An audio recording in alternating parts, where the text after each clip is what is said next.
Late spring in the mountains always felt like a gift. The snow was melting, streams gurgled, and the air carried a sharp, clean bite. I was hiking alone, my boots crunching on the rocky trail, camera slung over my shoulder, chasing shots of the peaks at dusk. The world felt quiet, alive mine. Then it hit me, a sound that ripped through the stillness like a blade. A low, guttural growl, raw and pained, echoing off the cliffs. My heart stopped. I froze, scanning the ridge. Nothing. Just rocks and patches of snow. But that sound, it wasn't right. It wasn't a bear or a wolf. It was something else, something rare. I moved toward it, my pulse hammering. The trail narrowed, winding around a jagged outcrop. That's when I saw it. A snow leopard, its pale fur streaked with dirt and blood, sprawled across the rocks. Its flanks heaved, each breath a shallow rasp. One of its hind legs was mangled, the bone jutting out at a sickening angle. Blood pooled beneath it, soaking into the gravel. Its eyes, pale green and fierce, locked onto mine. I stumbled back, my breath catching. This wasn't a photo op. This was life and death. My first thought was to run. I'm no hero, just a guy with a camera who likes mountains. Snow leopards are ghosts, solitary and wild. Getting close could end badly. But those eyes held me. There was no threat in them, only pain, a silent plea. I crouched, keeping my distance, my hands shaking as I set my camera down. "Hey," I whispered, "I'm not going to hurt you." My voice sounded small, swallowed by the wind. The leopard didn't move, just watched, its tail twitching faintly. I edged closer, maybe 10 feet away, and saw the damage up close. The leg was bad, really bad. A trap, maybe, or a fall. Blood matted its fur, and flies were already buzzing around the wound. My stomach churned. I had a first aid kit in my pack, but this wasn't a scraped knee. I needed help, but my phone had no signal up here. The nearest town, a small place called Redstone, was hours away. The leopard let out another low groan, and my chest tightened. I couldn't just leave it. I pulled off my jacket, moving slow, and draped it over a nearby rock to mark the spot. "Okay, buddy," I said, "I'm coming back. I don't know how, but I'm coming back." My mind raced. I had water, a little food, a knife, and some bandages. I could try to stabilize it, but what if it lashed out? What if I made it worse? I'd read about snow leopards. Fierce, elusive, not the kind of animal you mess with. But this one wasn't fighting. It was fading. I opened my pack, hands clumsy, and pulled out the first aid kit. The antiseptic wipes and gauze looked pathetic against the leopard's wounds. I inched closer, talking low. "I'm going to try to help, okay? Just don't eat me." Its eyes followed me, unblinking. I tore open a wipe, the sharp smell cutting through the mountain air. My hands hovered over the wound, but I stopped. What was I doing? I wasn't a vet. I could kill it by accident. But if I did nothing, it'd die for sure. I took a deep breath and pressed the wipe to the edge of the wound, cleaning away some blood. The leopard flinched, a weak growl rumbling in its throat, but it didn't snap. My heart was pounding so hard I could hear it. I wrapped gauze around the leg, not too tight, just enough to slow the bleeding. It wasn't much, but it was something. The leopard's breathing seemed a little steadier, or maybe I was just hoping. I sat back, wiping sweat from my forehead. The sun was dipping low, painting the peaks orange. I couldn't stay here all night. The cold would hit hard, and I didn't have enough gear to camp. But leaving felt wrong, like abandoning a friend. I looked at the leopard, its eyes still on me, and made a choice. "I'm not letting you die out here," I said, more to myself than to it. I grabbed my pack, marked the trail with a pile of stones, and started down the mountain. I needed help, someone, anyone, who knew more than I did. Redstone was my only shot.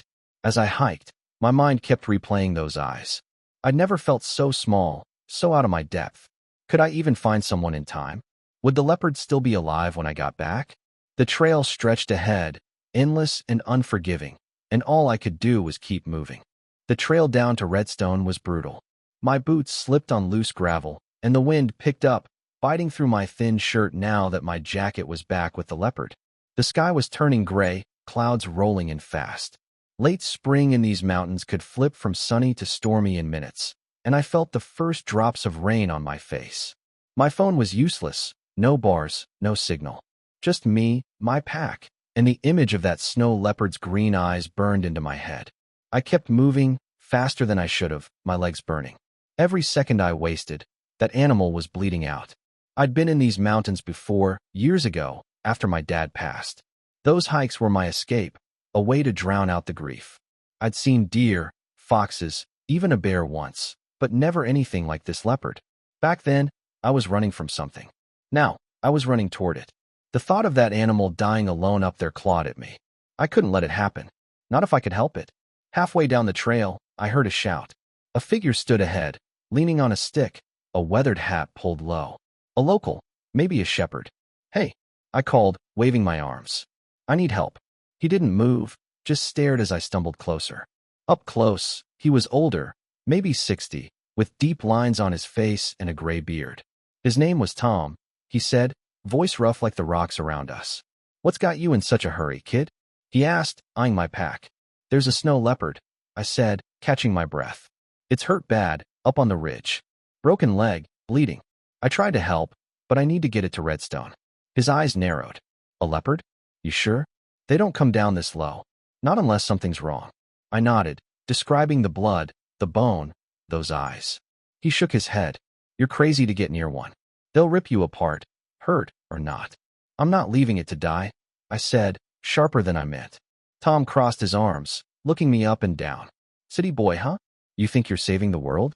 Those cats belong to the mountains. Maybe it's supposed to die." His words stung, but I saw doubt in his eyes, like he was testing me. "I don't know what's supposed to happen," I said, "but I'm not walking away. Will you help me or not?" He didn't answer right away. The rain was coming down harder now, soaking my shirt. Tom sighed, pulling his hat tighter.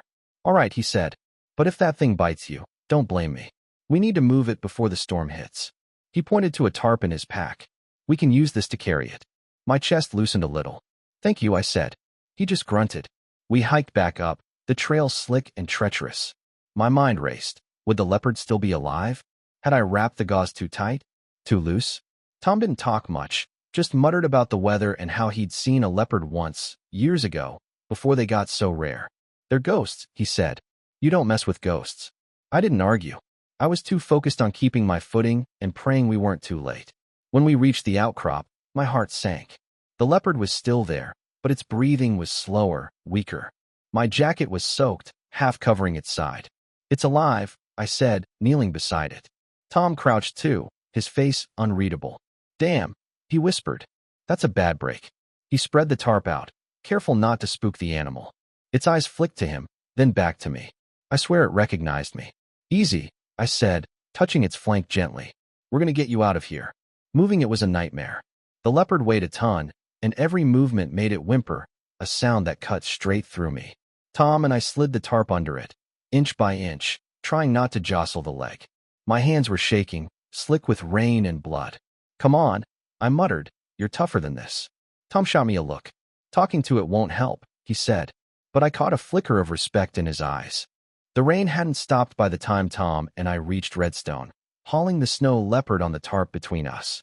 My arms screamed, my back ached, and my boots were caked with mud.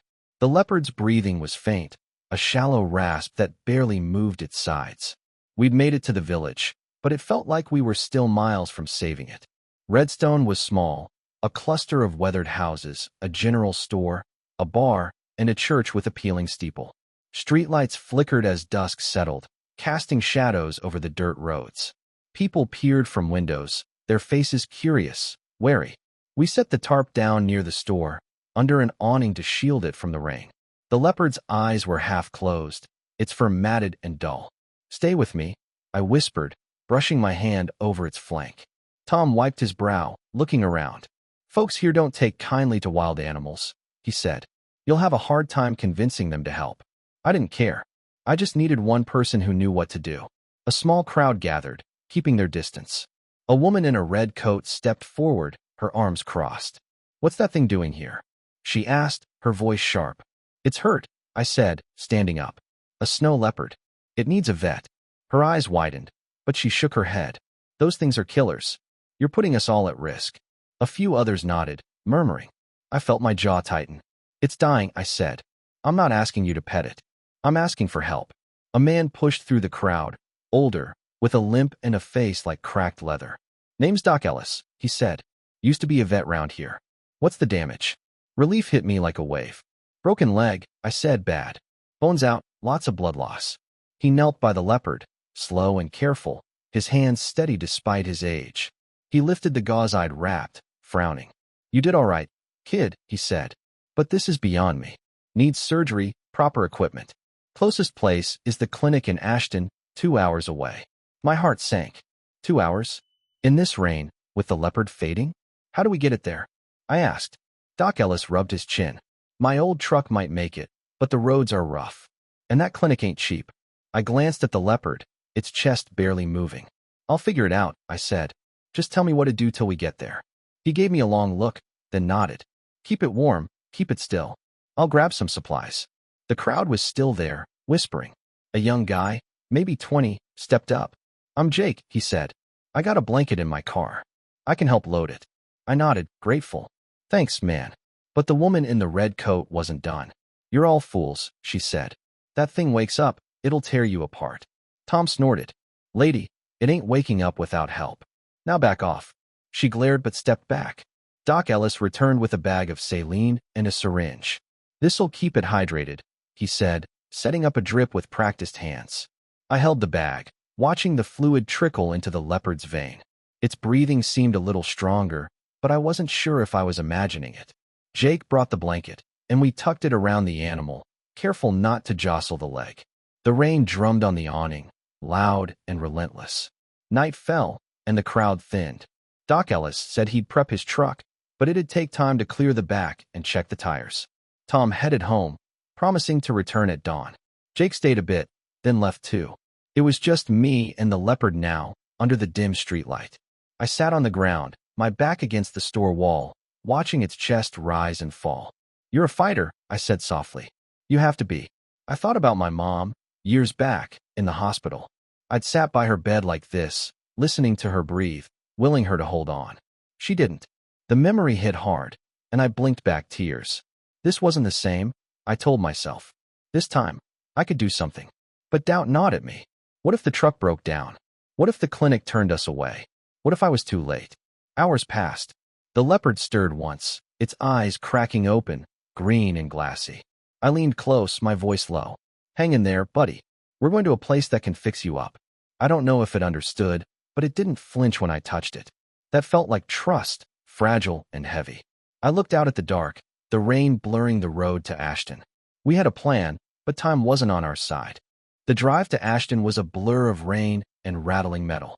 Doc Ellis's truck groaned on the muddy roads, its wipers barely keeping up with the downpour. I sat in the back, crammed next to the snow leopard, holding the saline bag steady. The animal's breathing was so faint I kept checking to make sure it was still there. Jake had come along, sitting up front, his phone flashlight aimed at the road map since the truck's dashboard lights were shot. Hold on, I whispered to the leopard, my hand resting on its blanket-covered flank. Just a little longer. We reached the Ashton Clinic just before midnight. It was a low brick building, lit by harsh fluorescent lights. 2 vets were waiting, Dr. Sarah, a woman with short gray hair and steady hands, and her assistant, Mike, a lanky guy who moved fast. They'd gotten Doc Ellis's call and had an operating room ready. I helped lift the tarp, my arms shaking from exhaustion, as we carried the leopard inside. Its head lolled, eyes closed, and my stomach twisted. Was it too late? Dr. Sarah didn't waste time. She checked the leg, her face grim. Severe fracture, she said. Infection's setting in. We'll need to operate now, but it's touch and go. Mike started prepping IVs, and I stood there, useless, watching them work. What can I do? I asked. Dr. Sarah glanced up. Stay close, she said.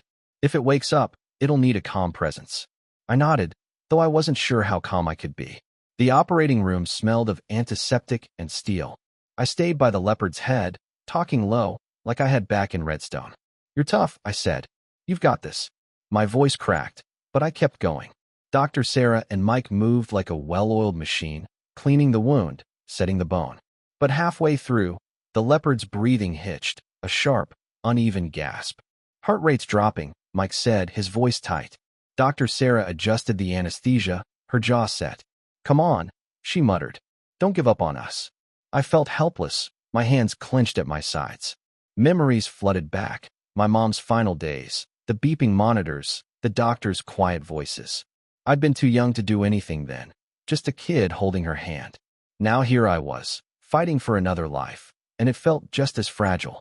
I leaned closer to the leopard, my forehead brushing its fur. Please, I whispered. Don't go. Hours dragged on. The surgery was grueling.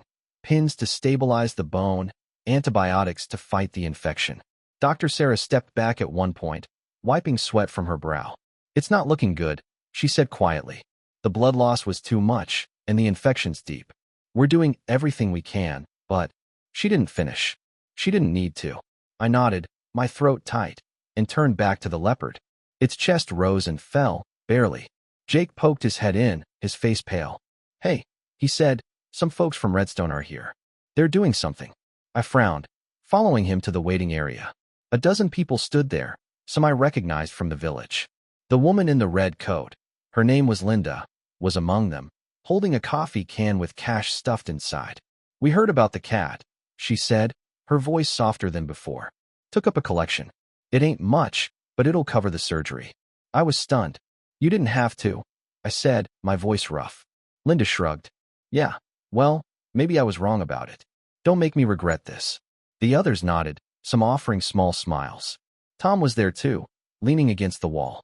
Told you they'd come around, he said, a glint in his eye. I swallowed hard, gratitude mixing with fear. Thank you, I said. All of you. Back in the operating room, things took a turn. The leopard's heart rate spiked, then plummeted. Mike cursed under his breath, adjusting monitors. Dr. Sarah worked faster, her hands a blur. We're losing it, she said, her voice sharp. I gripped the table, my knuckles white. No, I said, louder than I meant. You can't. Not after all this. I looked at the leopard, its pale fur stark against the sterile table, and felt something break inside me. I'd carried it down a mountain, fought for it, begged for it. It had to live. The monitors beeped, erratic and faint. Dr. Sarah didn't look up. I'm sorry, she said, her voice heavy. The odds are against us. It's not over, but the chances are slim. I stood there, frozen, as the room spun around me. The leopard's breathing was a whisper, its life hanging by a thread. I didn't know if it could hear me, but I leaned close anyway. You're not alone, I said. I'm right here. The clinic's operating room was quiet now, the monitor's beeps slow and unsteady. I stood by the snow leopard, my hand resting on its fur, still warm, but so still it scared me. Dr. Sarah and Mike worked silently, their faces tight with focus. The surgery had stretched past dawn, and my eyes burned from exhaustion. I hadn't slept, hadn't eaten, just kept talking to the leopard, willing it to keep breathing. You're stronger than this, I said, my voice barely a whisper. You've made it this far. Dr. Sarah stepped back, pulling off her gloves. We've done all we can, she said. The bone's set, the infection's under control, but it's up to the animal now. Its heart's weak. She looked at me, her eyes soft but honest. It might not wake up. I nodded, my throat too tight to speak. Mike cleaned up, avoiding my gaze. I stayed where I was, watching the leopard's chest, counting each shallow rise and fall. Every breath felt like a small victory. Hours later, something shifted. The leopard's eyes flickered open, just a slit, those pale green irises catching the light. My heart jumped. Hey, I said, leaning closer. You're still here. Its gaze met mine, weak but alive, and for the first time in days, I let myself hope. Dr. Sarah checked the monitors, her expression cautious. It's stabilizing, she said. Don't get too excited, but it's fighting. I laughed, a shaky sound, and pressed my forehead against the table. Thank you, I said, to her, to the leopard, to whoever was listening. The next week was a blur. The leopard stayed in the clinic, hooked to IVs, its leg in a splint. I visited every day, driving from Redstone in Doc Ellis's borrowed truck. Each time, it was a little stronger, lifting its head, flicking its tail. Dr. Sarah said it was a miracle, but miracles needed time. I'd sit by its cage, talking about the mountains, the trails I'd hiked, anything to keep it calm. Jake stopped by once, bringing coffee. You're obsessed, man, he said, grinning. I shrugged. Maybe, but it's worth it. One morning, Dr. Sarah called me in. It's ready to move, she said. Not to the wild, not yet. There's a wildlife rehab center an hour away. They'll take it from here, get it strong enough to go back. I nodded, relief mixing with a strange ache. I'd fought so hard to get it this far, but letting go felt like losing something. That afternoon, We loaded the leopard into a crate, its eyes alert, watching me through the bars. I touched the crate, my fingers brushing the metal. "You're gonna be okay," I said. "You're going home." The rehab center was nestled in a valley, surrounded by pines. The staff were kind, their hands gentle as they moved the leopard to a quiet enclosure. They'd monitor it for months, they said, teach it to hunt again, make sure the leg held.